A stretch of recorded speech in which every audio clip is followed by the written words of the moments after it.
नमस्कार दोस्तों, कैसे हैं आप सभी। उम्मीद करता हूँ आप सब अच्छे होंगे। आज आपके लिए लेकर आया हूँ एक बेहतरीन सी कहानी, जिसको सुनने के बाद आप कल्पना शक्ति से मन को बदलने का तरीका जानेंगे। तो चलिए शुरू करते हैं। रतलाम शहर में दीपक की कपड़े की बड़ी दुकान थी। दीपक एक जवान ट्रेडर था, काम भी तेजी से बढ़ रहा था। एक दिन बाजार में जब दीपक चल रहा था, तब लोडिंग टेम्पो ने पीछे से ठोकर मारी। दीपक जोर से पीठ के बल पत्थर पर गिर गया, जिस वजह से दीपक को पीठ में गंभीर चोट आ गई। रतलाम के डॉक्टर ने इलाज किया, लेकिन जब दर्द बहुत बढ़ गया तो सीधे मुंबई रेफर कर दिया गया। मुंबई हॉस्पिटल में पता चला कि रीढ़ और कूल्हे की हड्डियों में फ्रैक्चर है। डॉक्टर ने लगभग पूरे शरीर में प्लास्टर किया और तत्काल हॉस्पिटल में भर्ती कर लिया। दीपक से कहा गया कि आप 1 महीने तक उठ नहीं सकते। दीपक की जिंदगी एकदम पलट गई। कहाँ वो अपने शहर में बिजनेस कर रहा था, हर शाम अपने घर वालों के साथ समय बिताता और दिन में दोस्तों के साथ मस्ती करता, लेकिन वहाँ इस मुंबई के हॉस्पिटल में दीपक दिन रात अकेले लेटा रहता और नीरस छत को घूरता रहता। बिजनेस में कितना नुकसान हो रहा होगा, मेरे साथ ये सब क्यों हो रहा है, पता नहीं मैं कभी ठीक हो पाऊंगा या नहीं। इस तरह के विचार से वह परेशान और उदास रहने लगा, जिस कारण दीपक की भूख भी मर गई। कुछ दिनों बाद बगल वाले पलंग पर एक मरीज को भर्ती किया गया।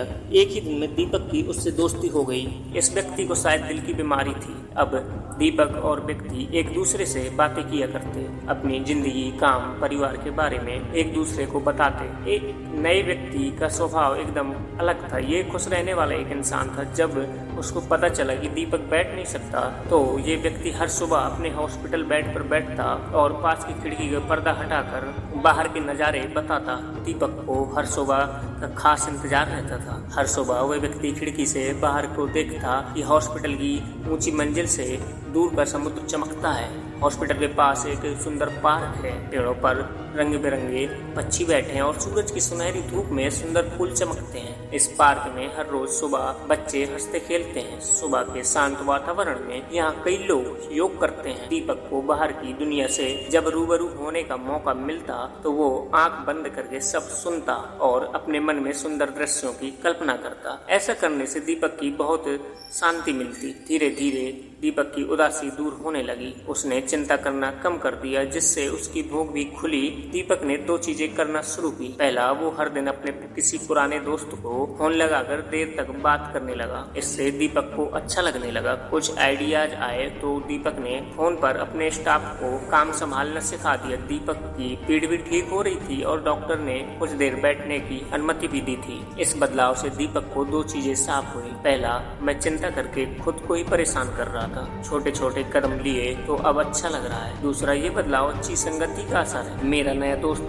कितना खुश नसीब है जो इतना खुश रहता। मुझे अंदर से इतनी खुशी क्यों महसूस नहीं होती। ऐसे ही कुछ दिन निकले और अचानक एक सुबह नए दोस्त हॉस्पिटल छोड़कर चला गया। दीपक फिर से अकेला हो गया। उसने सोचा, चलो मैं भी रोज अब खिड़की के पास बैठूंगा और बाहर के सुंदर दृश्यों का आनंद लूंगा। उसने नर्स से उसी पलंग पर शिफ्ट होने को कहा जिस पर उसका दोस्त लेटा करता था। नर्स ने उसको दूसरे पलंग पर शिफ्ट करवा दिया, लेकिन दीपक ने देखा यहाँ तो खाली दीवार है। उसने तुरंत नर्स को बुलाया और बोला कि शायद आपने मुझे गलत बिस्तर पर शिफ्ट कर दिया है। यहाँ तो कोई खिड़की ही नहीं है। मेरा दोस्त तो रोज यहाँ से बाहर के दृश्यों के बारे में बताया करता था। तब नर्स ने कहा, आपको कुछ गलतफहमी हुई है, यहाँ कोई खिड़की नहीं है, और अगर खिड़की होती भी तो वह व्यक्ति आपको कुछ बता नहीं पाता, क्योंकि वह व्यक्ति तो देख ही नहीं सकता था। यह सुनकर दीपक चौंक गया। बहुत देर तक सोचता रहा और मन ही मन अपने दोस्त की तारीफ करता रहा। कल्पना शक्ति के सकारात्मक प्रयोग के द्वारा एक अंधा दोस्त दीपक के मन में रोशनी भर गया। इसे कहते हैं पावर ऑफ इमेजिनेशन। जो आंखें न देख सकें उसे कल्पना के द्वारा देखा जा सकता है। जो हृदय न महसूस कर सके उसे कल्पना के द्वारा महसूस किया जा सकता है। दोस्तों, कल्पना शक्ति का हम लगातार प्रयोग कर रहे हैं। लोग क्या सोचेंगे, कैसे हम पर हंस रहे होंगे, कितना नुकसान हो जाएगा, ये सब सोचना हमारी कल्पना शक्ति ही तो है। तो हमें क्या करना चाहिए? हमारे पास ये शक्ति पहले से है, इसका सही उपयोग करना चाहिए। कॉलिन्स विल्सन कहते हैं, imagination should be used not to escape reality but to great it. सच्चाई से भागने के लिए बल्कि सच्चाई पैदा करने के लिए कल्पना शक्ति का प्रयोग करें। अपने जीवन में शक्ति और खुशी भरने के लिए कल्पना शक्ति का प्रयोग करें। जोसेफ कोल्फी कहते हैं कि जो भी आप पाना चाहते हो या बनना चाहते हो, उसे मानसिक चित्रों में देखिए और भावनाओं के साथ जोड़ लीजिए। ये भावनाएं प्रेम, उत्साह, धन्यवाद, आत्मविश्वास की हो सकती हैं। आप आज के दिन के लिए ही इनका उपयोग करके देखिए। आज आपका दिन कैसा होना चाहिए। जब आप आज के गोल्स कंप्लीट कर लेंगे तो आपको कैसा आत्मविश्वास महसूस होगा, अंदर से कैसी खुशी होगी, इसकी कल्पना कीजिए। जब आप अपने ध्यान की शक्ति को पहचानोगे तो आपको कितना सामर्थ्य मिलेगा, आप कितना धन्यवाद महसूस करोगे।